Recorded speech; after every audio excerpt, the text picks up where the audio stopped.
The world seems like it's becoming a smaller and smaller place all the time. Travel times between the Earth's continents have never been shorter than they are today, but one thing you still can't do is drive around the entire world. Sure, you could always just fly, but wouldn't it be great if instead you could go on a road trip between Europe and North America, or North America to Asia? Is it actually possible to build a global highway system that would connect all of the world's continents? And if it is, then should we actually do it? To begin exploring the answers to these two questions, here's Sam from the brand new channel Half as Interesting to discuss the current problems that would face a global highway system. So, how connected is the current road system? So there are basically 4 distinct major road systems on Earth, the biggest one being this one. The Eurasian one? The one spanning Europe, Asia, and Africa. These 3 continents are all connected by land, so it makes sense that they're all connected by road. Right? Wrong. Because I lied. It's impossible to cross from Africa to Asia fully on land because of this, the Suez Canal. This is the canal that makes the trip from Europe to Asia by boat this instead of this. The only physical connection between the 2 continents is therefore the 3 bridges spanning the canal, but the road system is still contiguous, so it still counts as one big road system. Speaking of big things, the 6th largest country in the world and the 1st smallest continent, Australia, has its own major road system, but there's not much more to say about it other than if you go a little bit this way, you get to America, both of them. Much like Africa and Asia, the Americas technically are not connected because of a man-made canal, the Panama Canal. But that's not a problem because there are multiple bridges spanning the narrow waterway. The problem is this, the Darien Gap. Not a single road crosses this desolate swampland spanning over the Panama-Colombia border. The area is overrun with paramilitary forces and drug lords. There's just not enough demand to make braving the marshy and dangerous area to build a road worth it.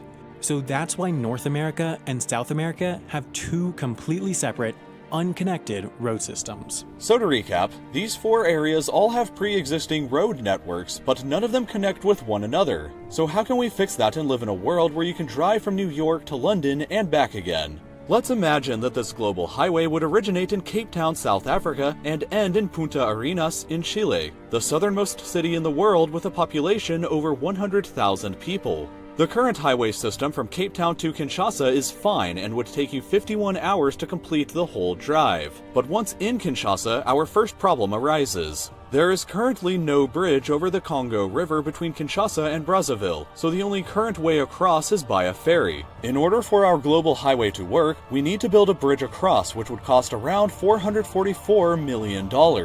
Assuming that it's built, the drive from Brazzaville to Adalia in Morocco can continue just fine with existing highways. The total driving time across all of Africa so far stands at 7 days and 6 hours. But here we encounter one of the largest problems to our global highway, the Mediterranean Sea. Luckily at this point though, the sea separates Morocco from Spain by only 14 kilometers. But it's not the length that's the problem, it's the depth of the water, which is up to 900 meters deep at some parts. It would be a gigantic engineering challenge to construct, and the estimated cost is somewhere around $24 billion.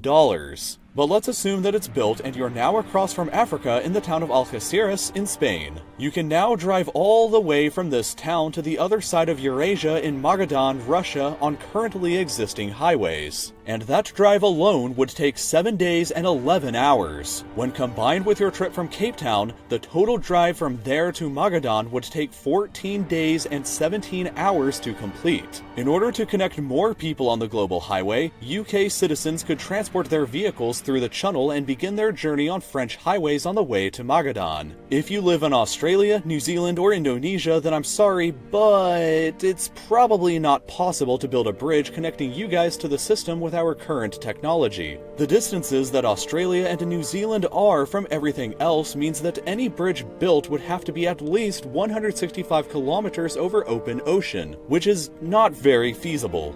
So basically, if the rest of the system is built, if you're living just about anywhere in Eurasia, you would be able to drive to Magadan. But getting from there to North America is perhaps the greatest challenge that the system faces. This is a map of the Russian highway system, and as you notice, this entire area here is full of nothing. Over 2,000 kilometers of brand new highways would have to be built through this vast and freezing land to connect to the small village of Uelen near the Bering Strait. From here, mainland Alaska is only 82 kilometers away, but a bridge doesn't have to be built that long alone because of these. The Diomede Islands luckily in the center between Alaska and Russia. Because of them, you only need to build 3 separate smaller bridges instead of one long one. And the water depth is actually quite shallow at only 55 meters deep. But still, due to the freezing temperatures here, the challenge of building it would be enormous, and the bridge would likely cost an insane $105 billion to complete.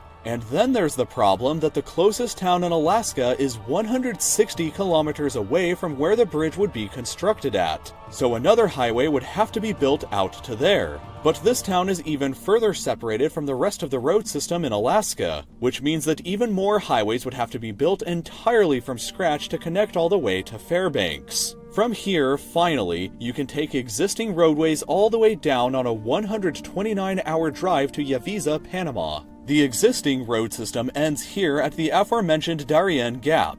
So if the area could become a little more safe and a highway was built across it in the future, you could drive even further all the way down to Punta Arenas in Chile, the southernmost major city in the world. To recap all of this one more time, these areas would have to see some major construction projects to build the global highway system. The longest route would be from Cape Town to Punta Arenas, and it would be over 52,000 kilometers long, take you over 28 days of driving time, and the entire system would likely cost at least $233 billion to build. That's a little over 1% of the United States' GDP. Or about 38% of what the United States military spends in one full year. That may not seem like very much until you remember, you could always just fly from Cape Town to Punta Arenas for about $2,000, and it would only take you about 27 hours instead of 675 hours.